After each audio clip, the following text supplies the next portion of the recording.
Welcome back, guys, to another episode of Mitchell Group Media. Many people have been asking what type of home is right for them, so today we're going to address that issue. But before we do, please like and subscribe so you can circle back to this video whenever you like. All right, guys, now let's dive in. What exactly is the right home for me? Certainly most types of residential real estate are available in every state, but not necessarily in every market. I have a broker's license in the state of Florida, so I'll focus on the most common types of residential real estate we have here. Every property type will come with its advantages and drawbacks. Every property will offer a different type of lifestyle. Knowing what's right for you can be the difference between being happy with your property and being unhappy. And sometimes it all comes down to timing. If you don't already understand the different types of residential real estate, be sure to check out my video, Buying a Home, Where to Start, and What Type is Right for Me. Here we're going to address certain pros and cons on condos, townhomes, and single-family homes. Let's talk about condominiums. The pros. The maintenance of a condo is shared by all the residences, which significantly reduce the cost of maintenance and upkeep. The biggest pro for a condo are the amenities. Many condos offer a fitness center, pools, parks, and various common area elements designed for enjoyment like a clubhouse or even a sauna. And don't forget direct beach access, as so many condominiums line the coast. Oftentimes, condos are more affordable than single-family homes, as many residences are able to offset the higher land costs due to the location, as condos are oftentimes located in more desirable, densely populated urban areas, where a single-family home would just be too expensive on its own in that location. Condo values usually appreciate over time, so the buildup in equity is a definite benefit to ownership. One situation I had in my condo was the AC went out, and it was going to be at least a day or so before they could get a new unit in. The hallway was under air, so I was able to open the door, and I was fine for just a day. Now, I'm not suggesting everyone do that. However, it worked for me, and it was a benefit that I was certainly not able to have with any other type of home. Now, what are some cons? Condominiums offer less privacy, as you live in close proximity to your neighbors with only a wall separating one unit from the next. And oftentimes, the immediate outside area will be a balcony, which is next to someone's balcony or perhaps even adjoining your neighbor's balcony. All condo owners will be subject to HOA fees to cover the shared expenses and amenities, even if they're not ever used or enjoyed. Special assessments can be levied from time to time to address the maintenance not covered by regular HOA dues. That cost will be the responsibility of the unit owners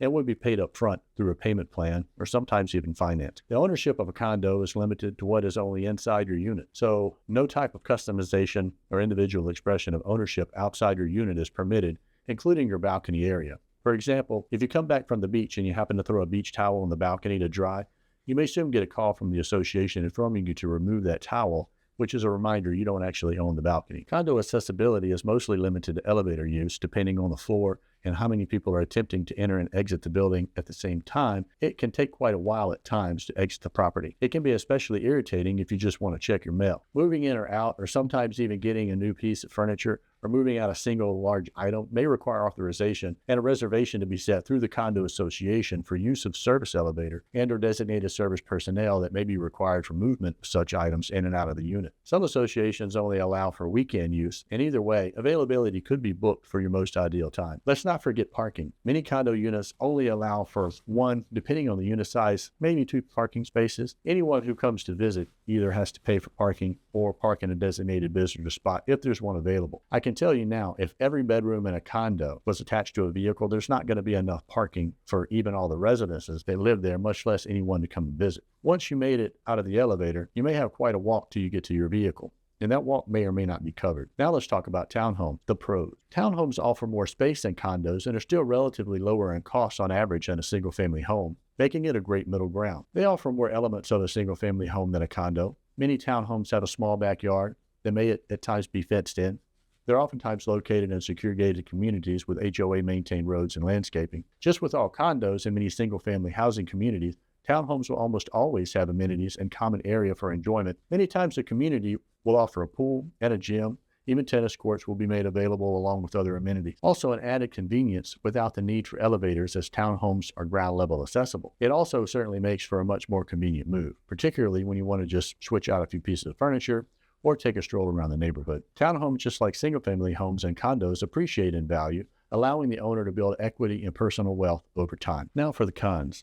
Townhomes do not have the exterior space that a single-family home provides, so landscaping options will be at a minimum. Townhomes may not be allowed to fence in any portion of the exterior. Many times, townhomes are required to erect and maintain a certain style of fence in a designated portion of the property. However, the fact that townhomes are multi-level and connected with a shared wall eliminates any privacy, as your neighbor has a clear view of your fenced-in area from their second floor, as well as the possibility of shared noise through walls at times. You will be limited to your ability to customize your property through the homeowners association, and unlike a single-family home, townhomes won't have a private pool, but oftentimes will have a shared community pool. Now let's talk about a single-family home. What are the pros? You have the ability to move in and out at your discretion. A single-family home or house offers you the most privacy, ground-level accessibility, more living space, the ability to enjoy indoors and outdoors without the use of elevators or common shared areas. One of the most important aspects of owning a single-family home is the unique ability to own a property without paying a homeowners association. You're not going to get that benefit in most other types of property. Sometimes you don't even get that owning a single-family home. Many homes in Florida come with pools, which are an excellent added amenity for private enjoyment. Due to the suburban nature of many single-family housing communities, you can usually go for a walk without the congestion most times associated and found around condos. Many communities in South Florida particularly will offer a park built and maintained by the municipality at no additional cost to the community, as it's not part of a homeowners association. Single-family homes appreciate at a higher rate than other properties, allowing for more equity in a shorter time frame. I saved the best for last. The school districts that are located in areas of single-family housing communities are usually rated much higher. One reason for this is the higher property values result in the higher property taxes, which is where the funding for these schools come from. Also, single-family homes are usually sought after for the space because they are more family-oriented and in turn have at least 3 members to the household, which provide more stability and a stable environment for children to learn with 2 parents occupying the household and sharing in those types of responsibilities. A single-family home also comes with its own unique set of cons.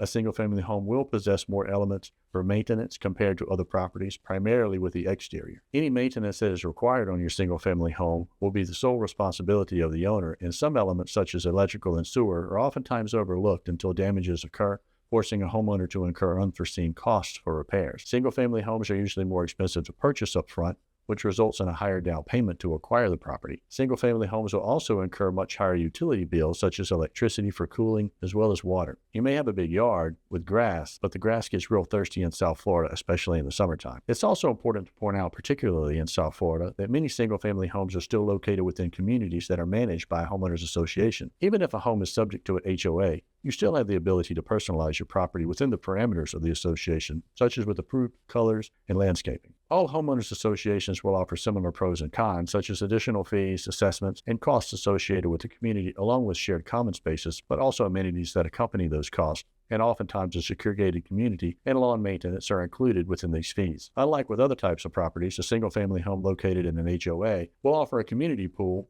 but are usually permitted to have a private pool on your property as well. While your needs and lifestyle preferences may supersede any of this ideal property order, it's still, in my professional opinion, most beneficial to purchase one of these over renting any of them. Remember, when you're renting, you're paying someone else's mortgage and you're building someone else's equity. Now that we understand in detail the differences that each type of property offers, I had mentioned before that timing can play a crucial role because each property does offer a lifestyle. Typically, the order of needs are going to be condo first, townhome second, single-family home third.